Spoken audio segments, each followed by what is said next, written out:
नमस्कार। पीएमसी हिंदी में आप सभी का स्वागत है। मैं मुंबई से महेश अग्रवाल। धर्म का बहुत गहरा संबंध सेक्स से है, लेकिन सेक्स के दमन से नहीं, सेक्स के सब्लिमेशन से। सेक्स के दमन से धर्म का संबंध नहीं।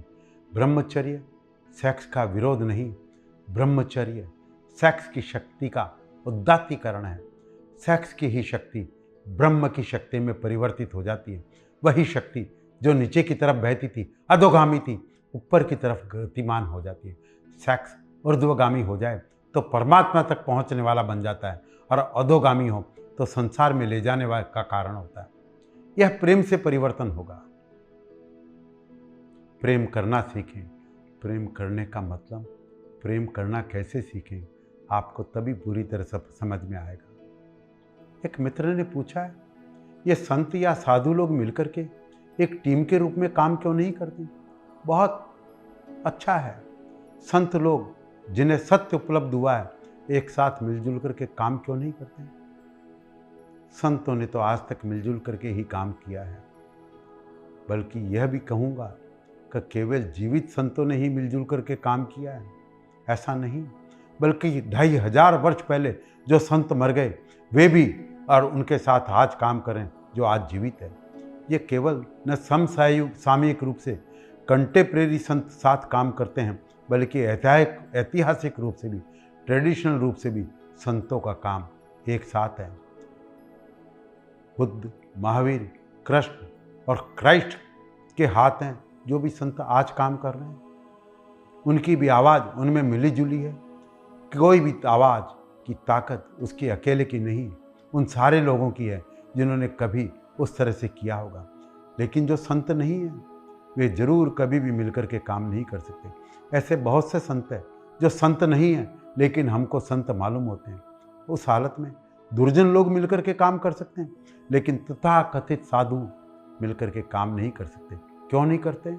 क्योंकि उनका संतत्व अहंकार के विसर्जन से पैदा नहीं हुआ है। उनका संतत्व भी अहंकार की तृप्ति का एक माध्यम है, और जहाँ अहंकार है वहाँ मिलन नहीं होता। जहाँ अहंकार है वहाँ कोई मिलन हो ही नहीं सकता, क्योंकि अहंकार हमेशा ऊपर होना चाहता है।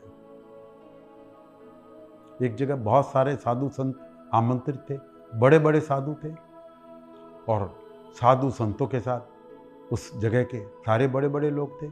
बड़ा आयोजन किया था, बड़ी आकांक्षा थी आयोजक की का सारे लोग एक ही मंच पर बैठ कर के बोले, लेकिन वे संत राजी नहीं हुए, क्योंकि उन्होंने कहा कौन नीचे बैठेगा, कौन ऊपर बैठेगा, हम ऊपर बैठेंगे, हम नीचे नहीं बैठ सकते। उन्होंने कहा खुद या कहलवा दिए। कहने वाला खुद तो फिर भी सरल होता है, कहलवाने वाला और जटिल और कपटी होता है। उन्होंने कहलवा दिया कि हम एक साथ नहीं बैठ सकते। वह मंच व्यर्थ हो गया। एक एक आदमी को ऊपर बैठा करके बुलाना पड़ता और बुलवाना पड़ता। बड़ा मंच बनाया था कि 100 साधु एक साथ बैठ सकें, लेकिन सारे साधु एक साथ कैसे बैठ सकते हैं? उनमें कोई ऐसे हैं जो अपने सिंहासन के बिना बैठ ही नहीं सकते, वे नीचे नहीं बैठ सकते, और सिंहासन के बगल में दूसरा संत उनसे नीचे कैसे बैठ सकता? उन्हें कुर्सियों में भी ऊंचाइयाँ हैं, नीचाइयाँ हैं। ये मापतोल है कि कौन कितना ऊंचा बैठा है, कौन कितना नीचा बैठा है। उनके चित्त कहाँ बैठे होंगे?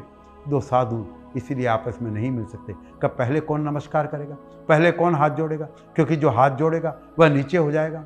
हम मानते हैं सदा से कि पहले जो हाथ जोड़ ले वह ऊंचा है, लेकिन संत समझते हैं जो पहले हाथ जोड़ेगा वह नीचे हो जाएगा। मैं एक बहुत बड़े साधु के सत्संग में था। एक बहुत बड़े राजनेता भी वहाँ है। उन्होंने साधु को ऊपर तख्त पर बैठाया और बहुत सारे लोग नीचे बैठे थे। सत्संग शुरू हुआ। अब राजनीतिज्ञ ने कहा, मैं सबसे पहले ये पूछता हूँ कि हम नीचे बैठे हैं, संत आप ऊपर क्यों बैठे हैं? अगर आप भाषण भी कर रहे होते तब भी ठीक था, पर यह तो सत्संग है, यहाँ तो वार्ता है। आप इतने ऊपर चढ़े में कि बातचीत मुश्किल होगी, आप कृपा करके नीचे आ जाएं। लेकिन वे साधु नीचे नहीं आए। उस राजनीतिज्ञ ने पूछा, अगर नीचे ना आ सकते हो, कोई ऐसा कारण हमें समझाए कि आप ऊपर क्यों बैठे? वे खुद तो बोल नहीं सके, घबरा गए। तो उनके एक शिष्य ने उत्तर दिया, यह परंपरागत है कि ऊपर बैठें। तो उस राजनीतिज्ञ ने कहा उस शिष्य से, ये आपके गुरु हैं, हमारे गुरु नहीं हैं। हमने हाथ जोड़ करके नमस्कार किया और आपने तो हाथ भी नहीं जोड़े। आपने तो हमको आशीर्वाद दिया। अगर समझ लीजिए कोई दूसरा साधु मिलने आया था और आप आशीर्वाद दे देते तो झगड़ा हो जाता, आपको भी तो हाथ जोड़ने चाहिए। तो शिष्य ने उत्तर दिया, वे हाथ नहीं जोड़ सकते क्योंकि यह परंपरागत नहीं है। अब बात इतनी खराब हो गई कि आगे फिर ये सभा कैसे चल सकती थी। तो उन साधु को मैंने कहा, आप मुझे आज्ञा दें तो मैं राजनीतिज्ञ को थोड़ी सी बातें कहूँ। उन्होंने मुझे आज्ञा दी। मैंने राजनीतिज्ञ को कहा, आपको सबसे पहले आकर के यह क्यों दिखाई पड़ा कि वे ऊपर बैठे हुए हैं? सबसे पहले आपको यह कैसे दिखाई पड़ा कि ऊपर बैठे हुए हैं? मैंने कहा कि आपको यह दिखाई पड़ा कि ऊपर बैठे हैं और आपको यह दिखाई पड़ा कि मैं नीचे बैठाया गया हूँ। यह भी हो सकता है कि आप ऊपर बैठाए गए हो, तो मैं नहीं समझता कि आपने प्रश्न पूछा होता। हम सारे लोग नीचे होते और आप भी उनके साथ ऊपर होते, तो फिर मैं नहीं समझता आप ये प्रश्न पूछते। इसलिए दिक्कत उनके आपको ऊपर बैठने से नहीं है, दिक्कत आपको यह है कि आप नीचे बैठे हुए हैं। उस नेता ने मेरी तरफ देखा। वे भारत के अग्रणी राजनेताओं में एक तरफ से थे। तो उन्होंने कहा, मैं स्वीकार करता हूँ, यह मुझे कभी किसी ने नहीं कहा, मुझे बहुत अहंकार है। साधु प्रसन्न हो गए। जब साधु विदा होने लगे तो साधु ने मेरे कंधे पर हाथ रख कर कहा, आपने अच्छा मुंह तोड़ जवाब दिया। मैंने उनको कहा, वह जवाब उनके लिए ही नहीं आपके लिए भी था। मुझे दुख है कि वह राजनेता ज़्यादा सरल साबित हुआ, आप उतने सरल साबित नहीं हुए। उन्होंने तो स्वीकार कर लिया मेरा अहंकार है, आपने तो स्वीकार भी नहीं किया, उल्टे अपने अहंकार का पोषण किया। ऐसे जो संत हैं, ऐसे जो साधु हैं, वे मिलकर के काम नहीं कर सकते। उनका तो सारा काम किसी की प्रतियोगिता में है, उनका तो सारा जोश किसी दुश्मनी में है। अगर कोई दुश्मन ना हो, कोई प्रतियोगिता ना हो, तो वे कुछ कर ही नहीं सकते। उनकी सारी क्रिया किसी की घृणा, किसी के विरोध से निकल रही है। इसीलिए जितने संप्रदाय हैं, जितने धर्म हैं, उनके नामों में जो साधु खड़े हैं, उसमें कोई नासमझ साधु ही कह सकते, हम कोई नासमझ ही साधु कहलाने योग्य है। क्योंकि साधु का तो पहला लक्षण है वह किसी धर्म का नहीं होगा। साधु का तो पहला लक्षण है कि उसकी कोई सीमा नहीं होगी, उसका कोई संप्रदाय नहीं होगा, उसका कोई घेरा नहीं होगा, वह सबका होगा। वह उसका पहला लक्षण होगा कि उसकी अहंता मिट गई होगी, उसकी अस्मिता विलीन हो गई होगी। लेकिन यह सब तो अहंकार को बढ़ाने और उसका पोषण करने में। बहुत धन से भी अहंकार तृप्त होता है, बहुत त्याग किया है इससे भी अहंकार तृप्त होता है, बहुत ज्ञान है मेरे पास इससे भी अहंकार तृप्त होता है, मैंने सबको लात मार दी इस दुनिया को, इससे भी अहंकार तृप्त होता है। और इनकी जितनी तृप्तियां हैं वे कभी साथ नहीं हो सकते। अहंकार अकेला विभाजक तत्व है, निरअहंकारिता केवल अकेला जोड़ने वाला तत्व है। तो जहां निरअहंकार है वहां जोड़ है। एक कथा कहता हूं आपको। एक कबीर दास जहाँ रहते थे, उनके गांव के पास में एक मुसलमान फकीर था फरीद। उसका निकलना हुआ, उसके कुछ साथी और वह यात्रा पर निकले। उनके साथियों ने फरीद से कहा, बड़ा सुयोग है, रास्ते में कबीर का भी कुटिया पड़ता है, उसकी कुटी पर हम 2 दिन रुकेंगे, आप दोनों की चर्चा होगी, हमें बहुत आनंद होगा, आप दोनों मिलेंगे, बातें करेंगे, हमको बहुत लाभ होगा। फरीद ने कहा, जरूर रुकेंगे, मिलेंगे भी, लेकिन चर्चा शायद ही हो। क्यों कहा फरीद ने, चलो रुकें, मिलेंगे भी, पर चर्चा शायद ही हो। गरीब के कबीर के शिष्यों को पता चला तो उन्होंने कहा, यहां से फरीद निकलेगा, हम उन्हें रोक लें, बहुत आनंद होगा, 2 दिन के लिए आपकी बातें होगी। कबीर ने भी कहा, मिलेंगे जरूर, जरूर रोको, बहुत आनंद होगा। फरीद को रोका गया। फरीद और कबीर गले मिले, वे दोनों खुशी में रोए, लेकिन 2 दिन तक उनमें कोई बात नहीं हुई। वे दोनों विदा हो गए। दोनों के शिष्य बहुत निराश हुए। जब दोनों विदा हो गए, दोनों के शिष्यों ने पूछा, आप तो कुछ बोले नहीं। उन्होंने कहा, हम क्या बोलते, जो वे जानते हैं वही हम जानते हैं। फरीद ने कहा, जो मैं जानता हूँ वही कबीर जानते हैं, हम बोलते क्या, और हम 2 भी है कहाँ जो हम बोलते, कोई तल है जहाँ हम एक हैं। वहाँ बोलने का कोई विरोध नहीं है। संतों में बोलने तक का डायलॉग भी संभव नहीं, वह भी एक विरोध है। उस स्थल पर संतों का सनातन काम एक ही हो रहा है, जिसमें कोई प्रश्न ही नहीं है विरोध का। वे किसी भी हिस्से में पैदा हो, किसी भी कौम में, किसी भी ढंग से, उनमें कोई विरोध नहीं है। लेकिन जो संत नहीं है, स्वाभाविक है उनमें विरोध होगा, संतों में कोई विरोध नहीं, और जिनमें विरोध है समझ लो वे संत नहीं है। ओशो से, भगवान रजनी से उनके एक मित्र ने पूछा, आपका अंतिम ध्येय, आपका लक्ष्यांत क्या है? ओशो ने उत्तर दिया, मेरा कोई लक्ष्य नहीं। जीवन में दो तरह की क्रियाएं होती है। एक क्रिया होती है जो वासना से उद्भूत होती है, एक क्रिया होती है जो वासना से उद्भूत होती है, उसमें कोई लक्ष्य होता है। और एक क्रिया होती है जो प्रेम से या करुणा से उद्भूत होती है, उसमें कोई लक्ष्य नहीं होता। अगर कोई किसी माँ से पूछे, तुम अपने बच्चे को प्रेम करती हो, उसमें तुम्हारा लक्ष्य क्या है? तो माँ क्या कहेगी? माँ कहेगी, लक्ष्य का तो कोई पता नहीं, बस मैं प्रेम करती हूँ, प्रेम करना आनंद है। और यूं भी नहीं कि आज प्रेम करेंगे तो कल आनंद मिलेगा, प्रेम किया वही आनंद था। और एक वह क्रिया होती है जो वासना से उद्भूत होती है। मैं यहाँ क्यों बोल रहा हूँ? मैं इसलिए बोल सकता हूँ कि इस बोलने से मुझे कुछ मिलेगा, फिर चाहे मिलना रुपए के सिक्के में हो, यश के सिक्कों में हो, आदर के सिक्कों में हो, प्रतिष्ठा के रूप में, वह मिलना किसी भी रूप में हो। अगर इस कारण से बोलता हूँ तो मुझे कुछ मिलेगा, तो यह लक्ष्य होगा। परंतु मैं अगर इस कारण से बोलता हूँ कि मैं बिना बोले रह नहीं सकता, कुछ हुआ मेरे भीतर, वह बांटने को उत्सुक हूँ, इसलिए बोल सकता हूँ कि जैसे फूल खिल जाते हैं और अपनी सुगंध फेंक देते हैं, और कोई पूछे कि फूलों का क्या लक्ष्य है? कोई भी लक्ष्य नहीं। वासना से कुछ क्रियाएं उद्भूत होती है, उनमें लक्ष्य होता है। करुणा से भी कुछ क्रियाएं उद्भूत होती है, उनमें कोई लक्ष्य नहीं होता। वासना से जो क्रियाएं उद्भूत होती है उसमें कर्म बंधन होता है, और करुणा से जो क्रियाएं उद्भूत होती है उनमें कोई कर्म बंधन नहीं होता। जिस क्रिया में लक्ष्य होगा उसमें बंधन होगा, जिस क्रिया में कोई लक्ष्य नहीं होगा उसमें कोई बंधन नहीं होगा। कोई भी बुरा काम आप बिना किसी लक्ष्य के नहीं कर सकते।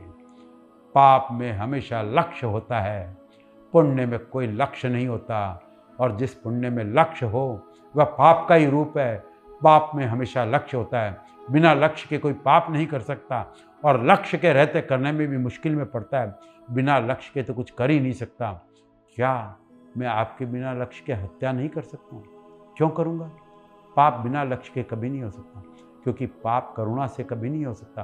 पाप हमेशा वासना से होगा, और वासना में हमेशा कुछ लक्ष्य होगा, कुछ पाने की आकांक्षा होगी। कुछ क्रियाएं जिनमें पाने की कोई आकांक्षा नहीं होती। महावीर को कैवल्य उत्पन्न हुआ, उसके बाद भी कैवल्य उत्पन्न होने के पश्चात भी 40-45 वर्षों तक वे सक्रिय थे। इन 40-45 वर्ष में उन्होंने जो भी कुछ किया उसका बंधन नहीं हुआ। वे काम भी कर रहे थे, भोजन भी करते थे, आते भी, जाते भी, बोलते भी। 40-45 वर्ष तक वह क्रिया लगातार सक्रिय थे, पर उसका कोई फल नहीं। बुद्ध को निर्वाण उपलब्ध हुआ, उसके बाद भी 40 वर्षों तक वे सक्रिय थे, उनको कोई कर्म बंधन नहीं हुआ, क्योंकि उस सक्रियता में कोई लक्ष्य नहीं था। लक्ष्य शून्य क्रियाएं थी और मात्र करुणा थी। मैं आपसे क्यों बोल रहा हूँ? इसमें क्या प्रयोजन है?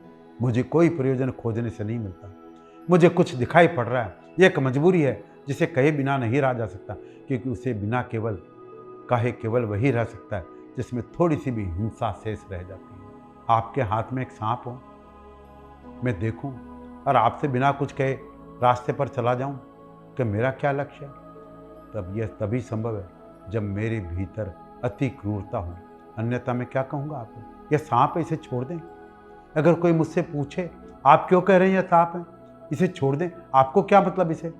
तो मैं कहूँगा नहीं भाई, मेरा कोई लक्ष्य नहीं है। परंतु मेरी अंतरात्मा को यह संभव नहीं है कि मैं स्थिति में बिना कहे रह जाऊँ। यानी प्रेरणा बाहर नहीं है तो कोई लक्ष्य हो, प्रेरणा आंतरिक है जिसका कोई लक्ष्य नहीं। जब भी कोई लक्ष्य होता है तो प्रेरणा बाहर होती है, और जब कोई लक्ष्य नहीं होगा तो प्रेरणा कहीं भीतर होगी। कुछ चीज़ें होती है जो हमें खींचती है, तब लक्ष्य होता है। कुछ चीज़ें होती है जो हमें भीतर से धकाती है, तब कोई लक्ष्य नहीं होता। करुणा और प्रेम हमेशा लक्ष्य शून्य है, और वासना और इच्छा हमेशा लक्ष्यपूर्ण है। इसीलिए ज़्यादा ठीक कहना होगा, वासना खींचती है बाहर। जैसे मैं रस्सी बांध करके आपको खींचूं, यह खींचना, वासना खींचना है। जैसे कोई रस्सी की तरह बांध ले और खींचे। इसलिए वासना जिसके भीतर होती है, हमारे ग्रंथ पशु कहते हैं, पशु का अर्थ है जो पाश से बंधा हुआ है, जो किसी चीज़ से बंधा हुआ है और खींचा जा रहा है, पशु का मतलब जानवर नहीं है। तो जब तक हमें कोई लक्ष्य खींच रहा है, कोई वासना का, तब तक हम पास से बंधे हुए हैं और पशु हैं और मुक्त नहीं है। मुक्ति जो है पशु का विरोधी शब्द है, मोक्ष है जो पशुता का विरोधी शब्द है, क्योंकि पशु का अर्थ है बंधन में बंधे हुए खींचे जाना और मुक्त का अर्थ है किसी बंधन से न खींचना, अपने भीतर से गति को उत्पन्न कर देना। मुझे कोई लक्ष्य नहीं। इसी वक्त अगर मेरे प्राण निकल जाएं तो मुझे एक क्षण को भी ऐसा नहीं लगेगा कि कोई काम अधूरा रह गया। इसी वक्त बैठे बैठे मर जाऊं तो एक क्षण को भी यह ख्याल नहीं आएगा कि जो बात मैं कह रहा था वो अधूरी रह गई, क्योंकि कोई काम तो था नहीं, उसमें कुछ पूरा करने का कोई प्रश्न भी नहीं। जब तक श्वास थी वह काम पूरा हुआ, नहीं श्वास रही तो काम वहीं रह गया। इसमें कोई प्रयोजन नहीं, इसलिए अधूरा कुछ नहीं। तो कोई लक्ष्य नहीं सिवाय एक अंतः प्रेरणा, एक आंतरिक मजबूरी, एक आंतरिक विवशता। उससे जो कुछ होगा वह होगा। ऐसी स्थिति को हमारे मुल्क में, हमारे देश में यह कहते हैं कि मैंने अपने आप को ईश्वर के हाथों सौंप दिया। अब ईश्वर की मर्जी हो, उससे जो करा ले, उसका अपना कोई लक्ष्य नहीं। यह कहने का ढंग है ईश्वर की मर्जी हो, मतलब केवल इतना ही है कि उसे अनंत सत्ता के हाथ में अपने जीवन को छोड़ दिया। अब जो होगा वह होगा, वह अनंत सत्ता की जिम्मेवारी है, उसकी अपनी कोई जिम्मेवारी नहीं। जीवन को वासना से करुणा में परिणित करें और एक ऐसा जीवन बनाएं जिसमें लक्ष्य तो न रह जाए, एक अंतः प्रेरणा प्रविष्ट हो जाए। एक ऐसा जीवन बनाएं जिसमें कुछ पाने की आकांक्षा न रह जाए, कुछ देने की आकांक्षा प्रबल हो। जिसको मैंने प्रेम कहा, पाना नहीं देना है, और प्रेम का कोई लक्ष्य नहीं होता सिवाय का हम देते हैं। जिसको प्रेम कहा है उसको ही दूसरे शब्दों में करुणा कहते हैं। आप कह सकते हैं कोई लक्ष्य नहीं सिवाय इसके का प्रेम है, और प्रेम का कोई लक्ष्य नहीं होता। प्रेम स्वयं अपना लक्ष्य है। क्रोध का क्या परिणाम होता है? शरीर में किस ग्रंथि का निर्माण होता है? सारे भावावेग शक्तियां हैं। उन शक्तियों का कोई सृजनात्मक उपयोग ना हो तो वे शरीर के किसी अंग को, चित्त की किसी स्थिति को विकृत करके अपनी शक्ति को खर्च करती है। और शक्ति का खर्च होना जरूरी है। जो शक्ति बिना खर्च हुई भीतर रह जाएगी वह ग्रंथि बन जाएगी, और ग्रंथि का मतलब है वह गांठ बन जाएगी, वह बीमारी बन जाएगी। क्रोध की ही बात नहीं, अगर मेरे भीतर प्रेम देना हो और मैं प्रेम न दे पाऊँ किसी को तो प्रेम गांठ बन जाएगा। मेरे भीतर क्रोध हो और क्रोध न कर पाऊँ तो क्रोध गांठ बन जाएगा। मेरे भीतर भय पैदा हो और मैं भय को प्रकट न कर पाऊँ तो भय गांठ बन जाएगा। सारे भावावेश भीतर एक शक्ति को उत्पन्न करते हैं और उस शक्ति का निष्कासन होना चाहिए। निष्कासन दो तरह से हो सकता है। एक नकारात्मक रास्ता है, जैसे एक आदमी को क्रोध आया तो नकारात्मक रास्ता यह है कि वह जाए और पत्थर चलाए, किसी को लकड़ी मारे, गालियां बके, क्योंकि इससे शक्ति तो खर्च हुई लेकिन इससे फल कुछ भी नहीं मिलेगा। फल यह होगा जिसको वह गाली देगा वह दुगने वजन की गाली इसको लेटाएगा, जिसको यह पत्थर मारेगा उसके भीतर भी क्रोध पैदा होगा, वह भी क्रोध को प्रकट करेगा, वह भी लकड़ी उठाएगा। आपने किसी को पत्थर मारा है, वह आपको बड़ा पत्थर मारेगा। यह क्रोध का नकारात्मक उपयोग, यह और क्रोध को पैदा करेगा और शक्ति व्यय होगी। फिर क्रोध से पैदा होगा नकारात्मक, फिर क्रोध परवाएगी, फिर शक्ति व्यय होगी, फिर उत्तर में क्रोध पैदा होगा। क्रोध की अनंत श्रृंखला हो जाएगी जिसमें केवल शक्ति व्यय होगी और परिणाम कुछ भी नहीं आएगा। आप क्रोध का सक्रिय उपयोग भी कर सकते हैं, कोई सृजनात्मक उपयोग करना नहीं। इसीलिए महावीर ने कहा है जो घृणा करता है वह घृणा उत्तर में पाता है, जो क्रोध करता है वह क्रोध को पैदा करता है, जो वैर करता है वह वैर को जन्म देता है। इस श्रृंखला का कोई अंत नहीं, इसमें केवल शक्ति व्यय हो सकती है। परिणाम क्या होगा? मैं क्रोध करूंगा, उत्तर में आप क्रोध करेंगे, फिर मैं पुनः क्रोध करूंगा, फिर आप क्रोध करेंगे। परिणाम यह होगा कि क्रोध मेरी शक्ति को क्षीण करेगा, मेरी शक्ति को खर्च करेगा। इसी वजह से हमने, सभ्यता ने कहा है क्रोध मत करो, क्रोध को जाहिर मत करो। यह नियम तो अच्छा है, पर क्रोध जाहिर तो नहीं होगा, श्रृंखला तो नहीं बनेगी, लेकिन वह शक्ति मेरे भीतर, वह शक्ति का वेग घूमेगा, वह कहाँ जाएगा आखिर? पशुओं की आपने आंखें देखी? खूंखार से खूंखार पशु की भी आंखें मनुष्य से ज़्यादा निर्मल होती है।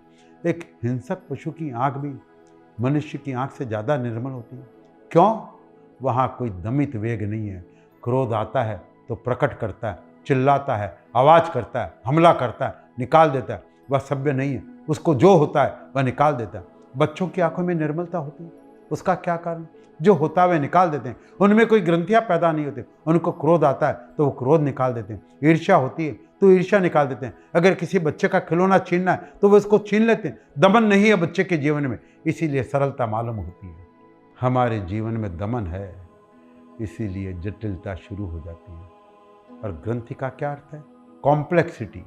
हमारे भीतर कुछ होता है और हम बाहर कुछ और दिखाते हैं। वह जो शक्ति निकल नहीं पाती वह जाएगी कहाँ? वह ग्रंथि बन जाएगी। और ग्रंथि का मतलब वह गांठ आपके चित्त में, आपके शरीर में अवरुद्ध हो जाती है। जैसे नदी में कोई पानी का हिस्सा बर्फ का टुकड़ा बन करके बहने लगे तो जितने बड़े बड़े टुकड़े होते जाएंगे नदी की धार उतनी कुंठित होती जाएगी। अगर सर्फ बर्फ हो जाए तो नदी जम करके वहीं समाप्त हो जाएगी। तो हम उन नदियों की तरह हैं जिनके भीतर बड़े बड़े बर्फ के टुकड़े बह रहे हैं। उनको पिघलाना जरूरी है। ग्रंथियों से मतलब है जो बर्फ के बड़े बड़े टुकड़े हमारे जीवन में बह रहे हैं, हमारे घृणा के, हमारे क्रोध के, हमारे सेक्स के, दमित वेग के, जो हमारे भीतर बर्फ के बड़े बड़े टुकड़े पैदा करती हैं, हमने वह धार बहने नहीं देते। अरे कुछ की धार तो ऐसी है कि सब कुछ बर्फ हो गया, अब वहाँ कोई धार ही नहीं बची। उसको पिघलाने की जरूरत है। उसको पिघलाने के लिए उसका सृजनात्मक उपयोग करना चाहिए। और सृजनात्मक उपयोग करने के लिए पिछले वेग को तो विसर्जित करें और नए वेग का सृजनात्मक उपयोग करें। आप देखते हैं ना, छोटे बच्चे उनमें बड़ा वेग होता है, बड़ी शक्ति होती है। आप उनको घर में छोड़ते हैं, वे कभी इस चीज़ को उठाते हैं, कभी उसको पटकते हैं, कभी उसको तोड़ते हैं, कभी उसको फोड़ते हैं। आप उनको कहते हैं ये मत करो, वह मत करो। आप उनसे यह कहते हैं वह मत करो। आप उनसे कभी यह नहीं कहते हो कि वे क्या करें। आपको पता नहीं है जब एक छोटा बच्चा गिलास को उठा करके पटक रहा है तो क्यों पटक रहा है? उसके भीतर शक्ति है और शक्ति निकास मांगती है। अब कुछ नहीं मिलता तो वह गिलास को पटकेगा। उस गिलास को पटकने से उसकी शक्ति निकल जाती है। लेकिन आप कहते हैं गिलास मत तोड़ना। वह गिलास तोड़ने से रुक गया, वह बाहर गया, फूल तोड़ना चाहा। आपने कहा देख फूल नहीं तोड़ना, वह फिर फूल ना छुपाया। वह अंदर गया, उसने किताब उठाई। आपने कहा देखो किताब खराब मत कर देना। आपने उसे यह तो बताया क्या मत करना, पर आपने उसे यह नहीं बताया अब क्या करूं। बस बच्चे में ग्रंथियां शुरू हो जाएगी, कॉम्प्लेक्स पैदा होना शुरू हो जाएगा, गांठें पड़ती चली जाएगी और एक दिन गांठ ही गैठ रह जाएगी। भीतर यह न करो वह न करो, यह सब रहेगा। फिर क्या करे कुछ समझ में ही नहीं आएगा। सृजनात्मक उपयोग का बताओ कि वह क्या करे। अगर वह गिलास उठा करके पटक रहा है तो उसके पास जो शक्ति है वह कुछ करना चाहता है। आप उसे मिट्टी देते और कहते इसका एक गिलास बनाओ, इसी तरह का एक गिलास और बनाओ, ये सृजनात्मक उपयोग होगा। वह फूल तोड़ने गया तो आप उसे कागज़ पकड़ा देते और कहते इसी तरह का एक कागज़ का फूल बनाओ, यह सृजनात्मक उपयोग होता। वह किताब फाड़ रहा था, आपको कुछ देना चाहिए जिसमें उसकी शक्ति का वह उपयोग करता है। हमारी सारी शिक्षा बिल्कुल असृजनात्मक है, क्रिएटिव नहीं। इसलिए बच्चों का जीवन बचपन से ही खराब हो जाता है। हम सब बिगड़े हुए बच्चे हैं, हम बड़े हो गए, बस भूल इतनी है हम बिगड़े हुए हैं। जिनका बचपन बिगड़ा हुआ है वह जीवन भर बिगड़ा हुआ ही सब कुछ करता चला जाता है। जब भी क्रिएटिविटी, सृजनात्मक, जब भी शक्ति का उदय हो तो सृजनात्मक उपयोग करिए, कुछ निर्मित हो जाए। एक आदमी जो निंदा करता है किसी की, हो सकता है वो गीत लिखता। आप जानते हैं जो गीत नहीं लिख पाते, जो कविता नहीं लिख पाते, वह आलोचक हो जाते हैं।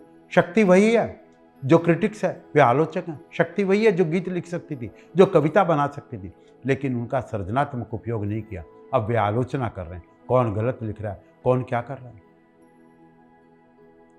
दुनिया बेहतर दुनिया हो जाए अगर हम अपनी शक्तियों का सृजनात्मक उपयोग करें। हर शक्ति का, शक्ति कोई भी भली और बुरी नहीं होती है। क्रोध की शक्ति भी बुरी और भली नहीं है, सिर्फ उसके उपयोग की बात है। ये मत सोचिए कि क्रोध की शक्ति बुरी है। एटॉमिक एनर्जी न भली है न बुरी है। उससे विनाश हो सकता सारे जगत का और सारे जगत का निर्माण भी हो सकता। सब शक्तियाँ न्यूट्रल होती है, कोई भी शक्ति भली और बुरी नहीं है, सिर्फ उपयोग कैसा है। क्रोध को, अपने काम को, अपने सेक्स को, अपनी घृणा को, सबको बदलिए, सृजनात्मक उपयोग करिए। जैसे कोई खाद को लाता है तो उसमें से गंध और बास उठती है, दुर्गंध उठती है। उस खाद को माली बगीचे में डालता है, पानी सींचता है, बीज डालता है, फिर उन बीजों से होकर के वही खाद पौधा बन जाती है और उन पौधों की नसों में से पार होकर के वही खाद की गंदगी फूलों की सुगंध बन जाती है। वही गंदगी वही खाद जो दुर्गंध फेंकती थी फूल में आकर के सुगंध फेंकती है। ये ट्रांसफॉर्मेशन ऑफ एनर्जी है, ये शक्ति का उदात्तीकरण है। जो आप में दुर्गंध दे रहा है वही आप में सुगंध देने का कारण बन सकता है। वही, क्योंकि जो दुर्गंध देता है केवल वही सुगंध दे सकता है। इसीलिए कभी बुरा मत मानिए। अगर आप क्रोधी हैं तो ये शक्ति है, ये आपका सौभाग्य है। कभी बुरा मत मानिए। आप सेक्सुअल हैं, आप कामुक हैं, ये शक्ति आपका सौभाग्य है। दुर्भाग्य होता अगर आप सेक्सुअल ना होते, दुर्भाग्य होता अगर आप क्रोधी ना होते, आप इम्पोर्टेंट होते, आप पुंसत्व विहीन होते, तब आप किसी मतलब के ना होते अगर आप में कोई शक्ति ना होती जिससे कुछ किया जा सके। शक्ति तो सौभाग्य है। आपके भीतर जो भी शक्तियां हैं उसका धन्यवाद मानिए, क्योंकि वे शक्तियां हैं अब आपके हाथ में है। आप उनका क्या उपयोग करते हैं। दुनिया के जितने भी महापुरुष हुए हैं सब एक्सट्रीम सेक्सुअलिस्ट थे। दुनिया के जितने भी महापुरुष सब अति कामुक थे। अगर वे अति कामुक न होते तो महापुरुष न हो सकते थे। धन्य भाग उनका, कब इतने कामुक थे। वही कामुकता उनका ब्रह्मचर्य बन गई। वही कामुकता। किसी शक्ति का अनादर मत करिए। अपने भीतर उठी किसी भी शक्ति का अनादर मत करिए। सौभाग्य मानिए और परिवर्तित कर दीजिए। शक्ति बदल जाती है। हर शक्ति संपरिवर्तित हो जाती है। जो आप में बुरा दिखता है वही सुगंध और फूलों में परिणित हो जाती है। आज बस इतना ही। आपने इतनी देर इस चर्चा में भाग लिया, उसके लिए आपका अभिनंदन करता हूँ। आपके भीतर छिपे परमात्मा को प्रणाम करता हूँ। मेरा प्रणाम स्वीकार करें। बदले जीवन।